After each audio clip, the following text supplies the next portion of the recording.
कैसे हैं आप सब लोग। उम्मीद है सब बहुत अच्छे से होंगे। जो मोस्टली साइट्स पर आप देखते हैं आपका जो इंस्टॉल्ड लिथियम उसकी कैपेसिटी तो ज़्यादा होती है, लेकिन जब आप उसको सॉफ्टवेयर से चेक करते हैं तो उसकी कैपेसिटी कम होती है।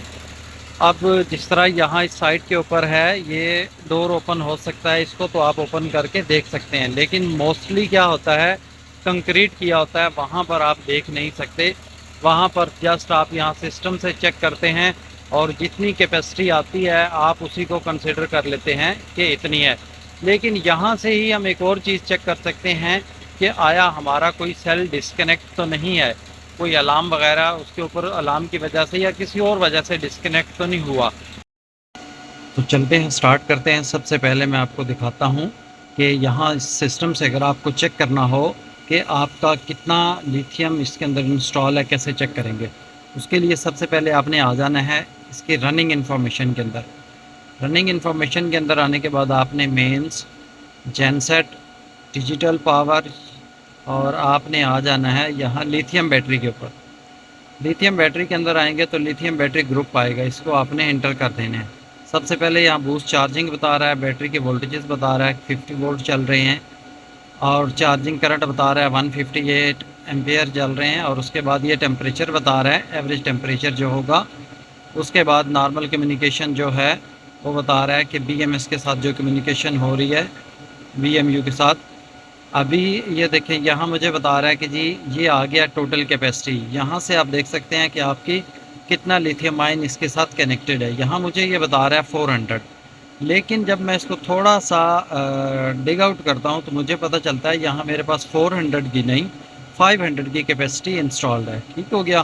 तो अभी इस चीज़ को हम देखेंगे कि किस तरह से हम उसको फाइंड आउट कर सकते हैं। बैकअप मुझे बता रहा है 1.6 आवर्स का और ये दूसरी इन्फॉर्मेशन बता रहा है जो कि मेरे उसके लिए। मैं यहाँ आ जाऊँगा बाहर और यहाँ आने के बाद ये बैटरी टेस्ट, ठीक है, यहाँ मैं आ जाता हूँ लिथियम 1 के ऊपर। ठीक है, अब लिथियम 1 के ऊपर आता हूँ, यहाँ मुझे इन्फॉर्मेशन दे देगा पूरी कि ये इसके ऊपर इतने वोल्टेजेस हैं, इतने एम्पेयर इसकी चार्जिंग जा रही है। और उसके अलावा यहाँ पर सेल पैकेज वोल्टेजेस बता रहा है कि इतने इसके हैं। और उसके बाद रिमाइनिंग कैपेसिटी बता रहा है जो कि 34% ये बैटरी अभी रिमाइनिंग कैपेसिटी के ऊपर है। मतलब ये कि 66% ये अभी डिस्चार्ज है और ये अभी चार्ज हो रही है। तो battery status, battery string SOH बता रहा है 87%। उसके बाद ये इसका सॉफ्टवेयर वर्जन बता रहा है। और नेक्स्ट अगर हम आएँ तो इसका स्टेटस बता देता है कि चार्ज है। यहाँ से हमें पता चलेगा कि हमारा सेल कनेक्टेड है या डिसकनेक्टेड है।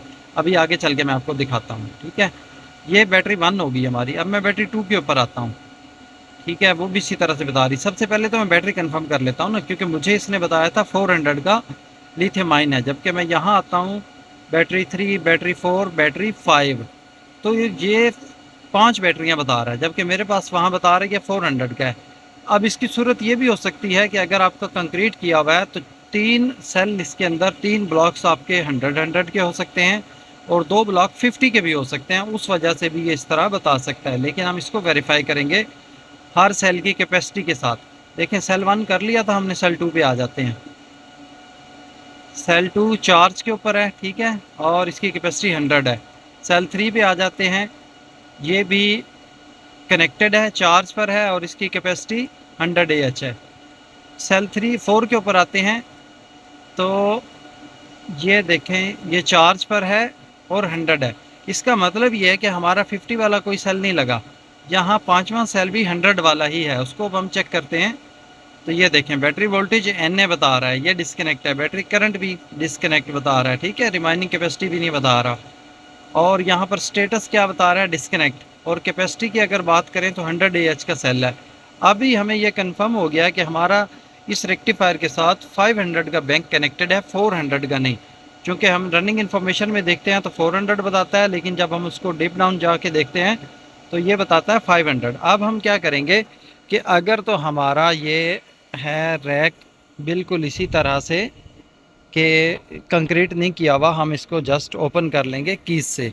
लेकिन अगर ये कंक्रीट किया हुआ है उस सूरत में फिर हमें इसको तोड़ना पड़ेगा। तो चलें इसको ओपन करते हैं।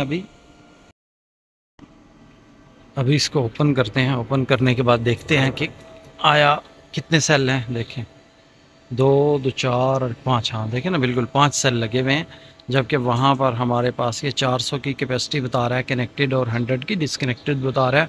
अब देखते हैं कि कौन सा सेल ऐसा डिसकनेक्ट है। बैटरी 1 को अगर देखें नॉर्मल है, बैटरी 2 भी नॉर्मल है, बैटरी 3 भी नॉर्मल है, बैटरी 4 भी नॉर्मल है, ये बैटरी 5 अब नॉर्मल है। ये देखें नज़र आ गया। ये चीज़ है, अगर हम इसको हमने कंक्रीट किया होता तो हमें ये कभी भी ना पता चलता कि इसके अंदर कनेक्टेड कैपेसिटी कितनी है और डिसकनेक्टेड कितनी है और इंस्टॉल्ड कैपेसिटी कितनी है। इसी तरह से आप सॉफ्टवेयर के अंदर लॉगिन करके SMU के अंदर लॉगिन करके इसको चेक कर सकते हैं। अब अच्छा, तो अभी ये बैटरी हमारे सामने आ चुकी है। ये बैटरी ओवर डिस्चार्ज हुई है और उसके बाद ये अलार्म पर चली गई है। जब हम इसकी ये यहाँ से पॉजिटिव नेगेटिव को रिमूव करते हैं तो बैटरी ऑफ़ हो जाती है। जैसे ही इसको कनेक्ट करते हैं ये दोबारा से इसी स्टेट के अंदर आ जाती है। इस चीज़ को चेक करने के लिए हम चलते हैं इसके एक्टिव अलार्म के अंदर और वहाँ देखते हैं ये हमें क्या बता रहा है, किस वजह से बंद हुई। आया ये ओवर डिस्चार्ज पर ही हुई है या कोई और रीज़न है। उसके लिए हम सबसे पहले आ जाएंगे यहाँ एक्टिव अलार्म के अंदर। मैं थोड़ा सा जूम कर देता हूँ।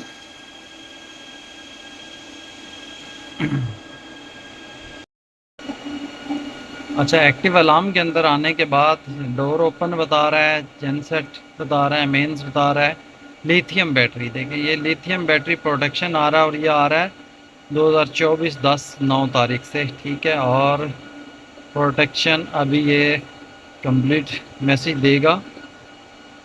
ओवर डिस्चार्ज, ये देखें ओवर डिस्चार्ज बता रहा है, तो ये डीप डिस्चार्ज हुई है, उसकी वजह से ये बैटरी लॉक हो गई है। अभी हम इसको थोड़ा ट्रबल शूट करेंगे और देखेंगे कि ये डिस्कनेक्ट क्यों बता रहा है, इसकी पॉसिबल रीज़न क्या हो सकती है, क्यों ये अलार्म पर गया है।